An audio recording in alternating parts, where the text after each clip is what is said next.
With only 6,000 kilometres on the clock, my bike suffered major engine failure coming into Alexandra.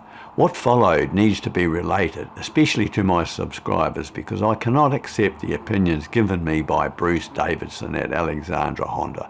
I do, however, have to accept Honda's warranty policies, but not the reasons, especially unqualified opinions that ignored the fact.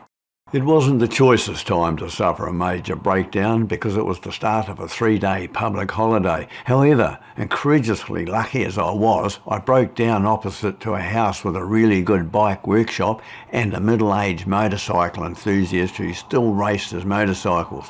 More about that later.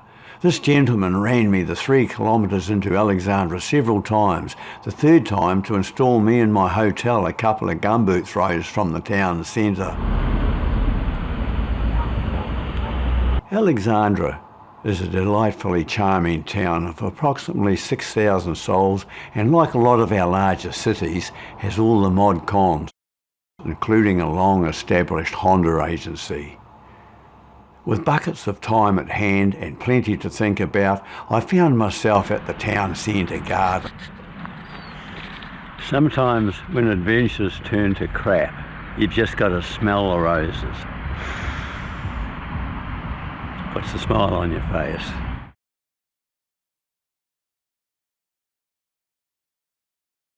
It was time for a pie. Kiwi Milk Bar and Cafe. Well, here we are, lunchtime. I've just bought a $10 pie. It's not that big.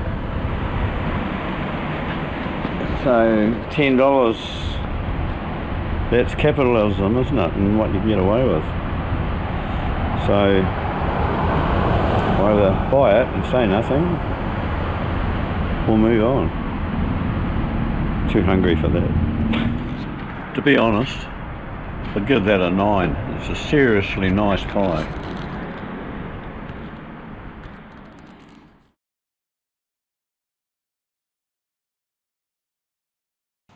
There's plenty to do and see, so I walked down the main drag comfortable with the knowledge my bike was safe and secure at my out-of-town helper's place. We had spark, fuel pump pressure, correct injector performance, and all fuses and wiring connections were checked and WD-40 applied. The radiator water was full to the bottom of the cap, but we couldn't see the oil level, and bought a litre of oil and another new plug from Two Wheels Unlimited. Shock and horror, the bike almost consumed the whole litre before showing the correct level. Properly filled, the bike holds 1.8 litres. With only approximately 0.8 of a litre remaining in the motor, I fail to see how it could help cool the underside of the piston and lubricate the bore, not to mention any other damage it could have created. It didn't occur to me to check the compression at the time. With nothing to do until business opened on Tuesday, I continued my walk.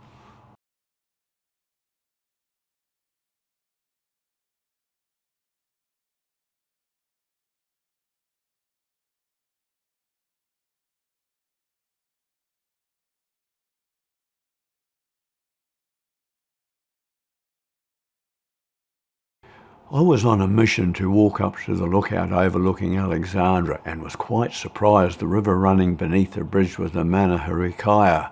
Its headwaters start at the east side of St Bathans Range near Omarama Saddle, more than 100 kilometres away, and was the one I rode up 3 days previously. I've been walking up with these 3 13-year-olds and they're good value. We've had a great conversation, eh guys? Yeah. And they're going to ride down. There's a track that goes along the bottom. Is that the one, guys? Yeah. Yeah. So if I had my mountain bike, I'd be going with you. So these guys, they're going up to the top of the hill, and it's downhill down there to the head of that valley, and you can see the track, and that'll follow down where I was talking about before. So there's some really good riding to do around this place. Guys, we'll have a good day. This is a ski helmet. Nice talking to you. Nice talking to you. Keep us entertained. See you, man. Take care. Be safe.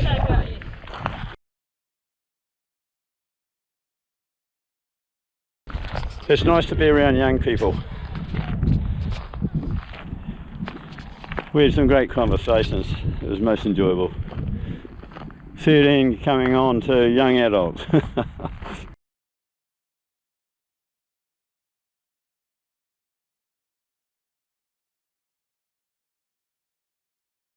I'm between a rock and a hard place making this video because it's impossible to relate enough of the facts without making a long video.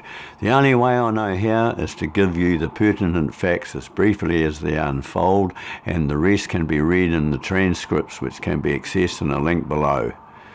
The video will show the engine being assembled with engine parts by my chosen long-time friend and professional. From here on, the going gets into what happened and the boring technical stuff. It might help by viewing bits and pieces of my ride across to Taihape from Napier and the return via the Mongaiahane back road a few weeks ago. I have a transcript recording of every conversation and email that happened from start to finish. If you're not into or interested why my bike expired big time at 6,000 kilometres, now is the time to switch off. But before you go, if you're thinking of buying a new bike or are still under warranty with accessories fitted after you took delivery, or you intend fitting any accessories, you need to know they might affect your bike's warranty. I blew my warranty because Blue Wing Honda had no record of my 1,000 kilometre service. I accept that. Like most of you, I have been around bikes since I was 16 and until recently have always serviced my own bikes. I know for a fact the valve clearance would not have been checked because there is no way they would have been out of specifications at 1,000 kilometres. My dealer, whom I bought my two Hondas from, know I am a qualified mechanical fitter and that I'm perfectly capable of changing oil filters and as well as properly servicing and maintaining my bike. So why do motorcyclists deem it necessary to add accessories that optimise their bikes, be it for ergonomics, handling or engine performance? With government legislation on pollution control varying from country to country, motorcycle manufacturers are challenged passing legislation. More often than not, a motorcycle's tune runs on the edge of lean running. Consequently, the bikes run below optimum performance. These accessories, particularly accessories for improving engine performance, made by reputable companies, allow the bike to run how it should have when it came off the production line. It's these accessories that thousands of riders all over the world, and myself included, fit to our bikes. Up until my motor self-destructed, I very rarely exceeded 6,000 RPM on the open road with standard gearing. However, since I repaired the little red router, my cruise line is now 7,000 RPM. I use a Motaz Ralls, I don't know how to say that word, Ralls, R-A-L-L-Z, call it a rally tyre, rear tyre that is 10 millimetres bigger in diameter, which equates to 6% overdrive. My GPS says I'm actually doing 95 when I'm doing 100 clicks. The bike had a service with new oil and a filter at 1,000 kilometres and another oil change at the start of my adventure tour at 2,200 kilometres. The bike terminated at 6,146 kilometres. Was there anything I did different from thousands of CRF 300 riders? No. The first time I noticed something different from normal was 2 days before the engine crapped itself. I had ridden 27 kilometres to a cafe on a rest day for a 20-minute stop, and when I went to leave, I noticed I had to hold the throttle slightly open for it to start, which was unusual. Other than that, everything was normal. I rode a quiet, relaxing 60 kilometres, cruising 90-95 kilometres back to my lodging and parked the bike for the day. I checked the oil level ready for the next day and was very surprised that the oil level was down to the bottom of the sight glass. I wasn't expecting that and found the fact quite concerning. Next morning, the day the motor terminated, was the first time it wouldn't start. I started the bike from a fresh 12-volt battery and the bike sounded like an old Lister motor trying to start. Chug, chug, chug, with a thick white smoke until it eventually kicked in, cleared itself and proceeded to run smoothly as it had always done. I had a ride of 160 kilometres in front of me to my destination at Alexandra and planning to top up the oil on my arrival. 3 kilometres from Alexandra, coming down a long hill, the bike cut suddenly, as if the ignition had been turned off, never to start again. I was extremely fortunate where I stopped because in the house on the other side of the road lived a generous and passionate motorcycle enthusiast with a well-equipped workshop. After doing all we could, as mentioned during my walk up the main drag this morning, I left the bike in my newfound friend's garage for safekeeping. I sat with Bruce, the owner of the Alexandra Honda franchise, in his office describing, as you do, what had gone down leading to the bike's demise. I had my GoPro sitting on the table next to me and he got quite aggravated and said he wasn't happy about it and would I stop it. Fair enough, I guess. I was of open mind and was simply going to record a conversation that would help finish the South Island epilogue. I was probably out of line saying why would it matter if you've got nothing to hide, because a lot of folk can't handle it regardless. I gave Bruce a little about my background, enough to let him know he wasn't talking to a greenhorn, and gave him the go-ahead to see what the fault was. A day or so later, Bruce Davidson gave his summary, why the engine failed. Hi Daryl, following on from our conversation, I'll try my best in simple terms to explain the issues with your CRF 300 Rally. I've attached photos of the damaged components at 6,146 kilometres. Bruce Davidson's report is too long to include in this video. If you choose to view the transcript of events, click the link below. In his words, quote, "Inspection. We determined the bike had very low compression. Valve clearances were checked and found to be on spec. We removed the cylinder head and cylinder. As per the photos, there was severe piston damage, broken top ring, severely fretted piston, ring grooves, sections of piston broken away, piston scuffing, seize marks. Deep wear marks on the cylinder wall, some pitting on piston crown and cylinder head face. We did a leak test on the valves which checked out okay." Again, Bruce Davidson's evaluation is too long to include in this video. I strongly suggest you read his report to give balance to both our thoughts and opinions by clicking the link below. In short, Bruce spoke of all the accessories related to engine performance, such as an aftermarket exhaust system, air filter modifications, and relentlessly hammered home at every opportunity his opinions. You will be surprised.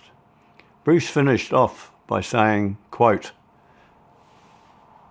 "In your case, you've created the perfect storm where all of these minor demands placed on your bike are happening at the same time that you have a significant lean running issue created by your aftermarket exhaust and air filter. The end result being severe detonation caused by excessive lean mixture, constant high engine load situation. Future-proofing. The bike definitely needs to be remapped to prevent future issues if you are going to run it outside of its standard configuration. In your case, because there are so many competing variables, I would suggest getting your bike dynoed by a reputable operator and a custom map done." Bruce Davidson was made aware of all the facts leading to the motor's demise and that the oil had been topped up at the same time the new spark plug was fitted prior to delivering the bike to Bruce's dealership, and that my standard 300 Rally ECU had been remapped and flashed to stage 1 by 550 Performance in the USA. The flash was specific to the Moto X exhaust system and 95 RON to ensure correct mixture settings throughout the rev range. Fueling was remapped everywhere. idle, cruising, transitional and full throttle. Additionally, the utilisation zones of the stock oxygen sensor are redefined to provide the best all-round performance. Bruce was given the features of the flash in full detail, which you can read for yourself in the transcript link below. Finally, with everything to know, including Maverick's 550 Performance ECU's comprehensive report, how could Bruce Davidson authenticate his summary without having tested anything, especially the fact he failed taking into account the pertinent fact the motor had virtually no oil left? There was no hint of acknowledgement to that fact, not to mention the fact the piston showed no evidence of a lean environment. You should read Maverick's report. My name is Maverick, and I've been tuning vehicles for about 10 years now. This covers cars, trucks, all-terrain vehicles, motorcycles and S times S's. I was a professional calibration engineer for an OE power sports company for 5 years, which is where I really honed the skill set. I went to college for mechanical engineering with a focus on internal combustion engines, then later went on to get my master's degree in control systems. Essentially, everything I have done for fun professionally has been engine, EV related. I really like it and hope to continue to offer these services. I personally have a 2014 CRF 250L, which I split in 2016 and converted into a 300L with the CBR 300R crank train. Going forward, I plan on building a proper 350L, meaning I will modify the piston, gaskets and change out the injector to a larger one. This will all be calibrated and tuned into the OE ECU. If there's anything else you would like to know, just ask. Warranty aside, prior to giving Bruce the go-ahead, I said to Bruce I would be more than curious as to why the bike lost its oil so rapidly. So I asked him before he reassembled the top end with the new parts, would he check in case there were other consequences due to the oil loss. I added that might raise the expense, but I would have the confidence if anything was found, knowing it wouldn't happen again. I said, so that I know what to expect, would you tell me what had to happen to complete the engine repair to his satisfaction? His answer was, excellent, we'll wait to hear from you. That ludicrously inane answer annoyed me. I informed Davidson Honda I would ship the bike back to the North Island. His company, according to their letterhead, was twice New Zealand's best presented Honda dealership. That might be true, but didn't reflect their work ethics. When the bike arrived back in the North Island, it was still caked with nearly 4,000 kilometres mud and grime. They hadn't washed the bike before removing the cylinder head and cylinder. I'll show you the engine being assembled towards the end of this video. I needed to talk to Honda Blue Wing management, as Bruce Davidson's behaviour was not acceptable. The Blue Wing importers of all Honda motorcycles is structured so only dealers can contact them. I found a way and was given the runaround by a supreme underling. He was told his disrespect of the situation wasn't acceptable. Unless I was put in communication with somebody in the technical department, it would only worsen the situation. Once again, there is too much in the journey to the top of Blue Wing's internal infrastructure to put in this video. It's all in the link below. Bruce emailed me a quote for the parts saying they would be on a 50-day back order. I flagged that idea and I used my own account with Biker Bits in Thailand and received all the necessary OEM parts which matched the part numbers on Bruce's quote for $460 New Zealand. And I got them in a lot sooner than 50 days. Here is an account from Biker Bits for other 300 CRF parts that might interest CRF 300 owners. Check it out.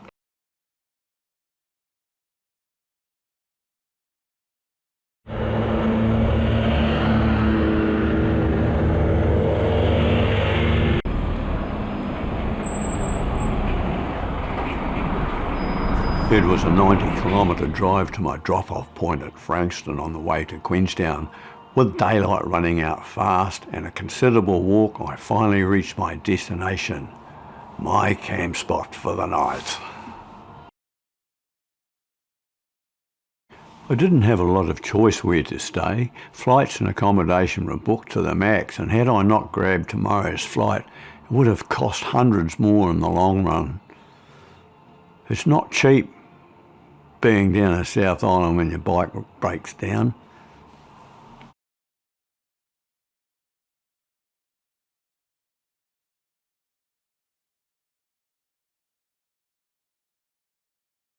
You're welcome to use Bluetooth, so after selecting flight mode, turn Bluetooth on. Flight attendant, check all doors closed. Circling up and away from the remarkables across Lake Hayes got me thinking how much planning I had put into my adventure. In the blink of an eye, the plane covered the 70 kilometres to Lake Wanaka. To the west I could see the Matuki River, fed by Mount Aspiring National Park, snaking a path into Lake Wanaka. I had booked a cabin at Glendhu Bay Holiday Park to use as a base for 3 days, so I could give the area a good thrashing on the little red thing before continuing up the west coast. I'm fortunate being on this side of the plain.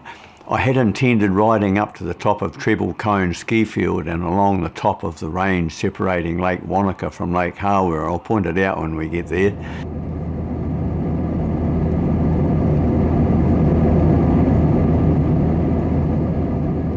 Out to the left is 3,000 metre high Mount Aspiring, the 23rd highest mountain in New Zealand.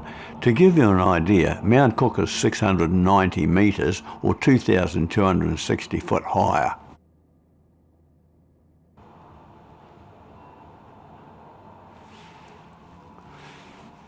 And that landmass on the bottom right hand corner is the range, a short range, that separates Lake Wanaka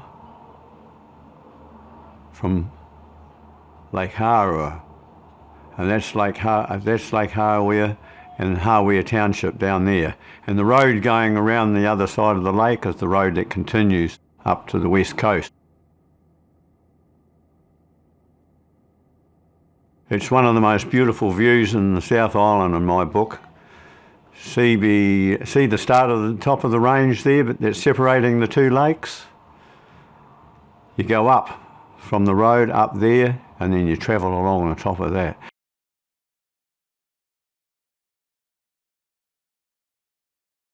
Coming up, you'll see a road on the right-hand side of Lake Hawea, which leads up through to Dingleburn Station, and I had permission to carry on up the Hunter River, which comes into the Lake Hawea, and up the valley.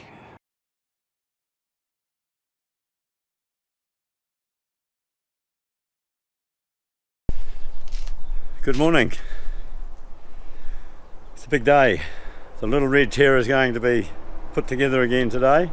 Got a new piston kit, cylinder, and I've got a trusted guru that I have ridden with for years, and he's one of the best mechanics I can ever possibly get to do the job. So just a quick intro on the workshop.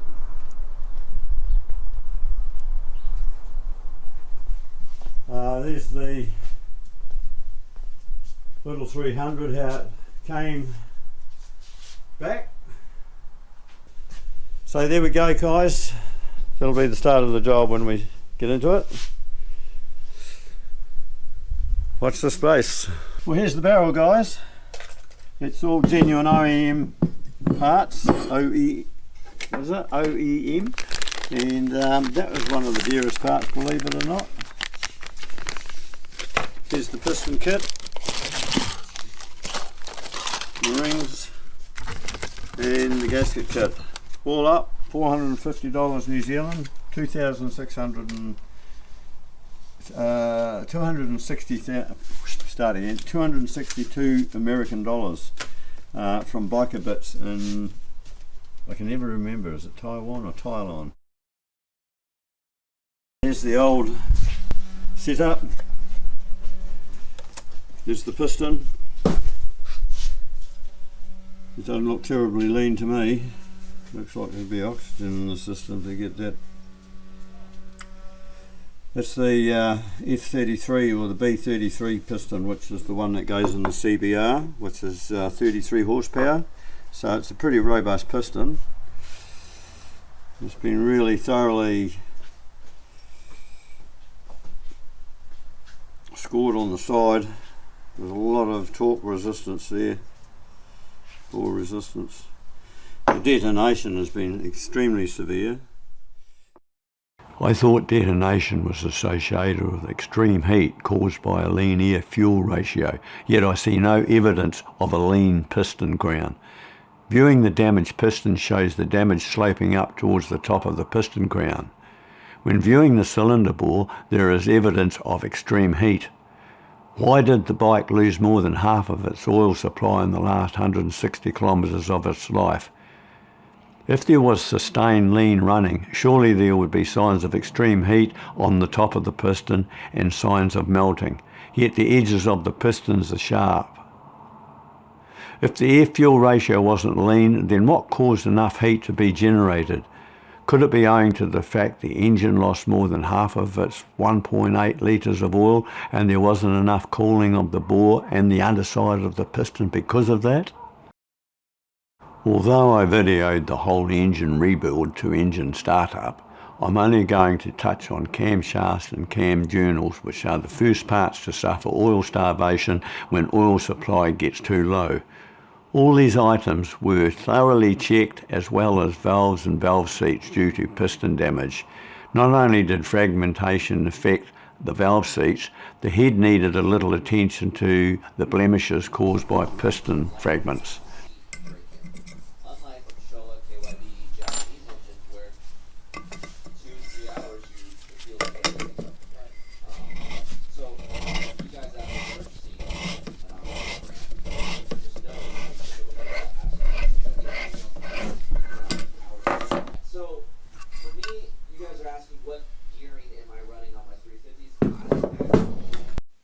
There's still a very light mark in that seat there, but I don't want to keep on cutting it.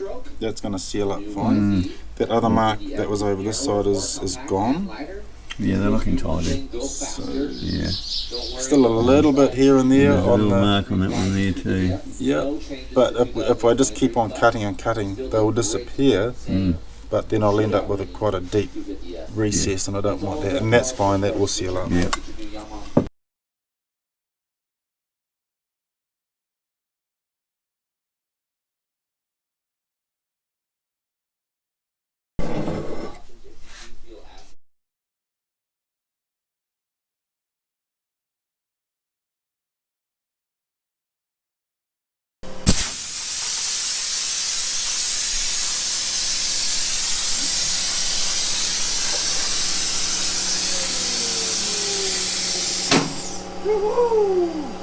It's just a matter of putting a tank on and seeing if we've done our thing.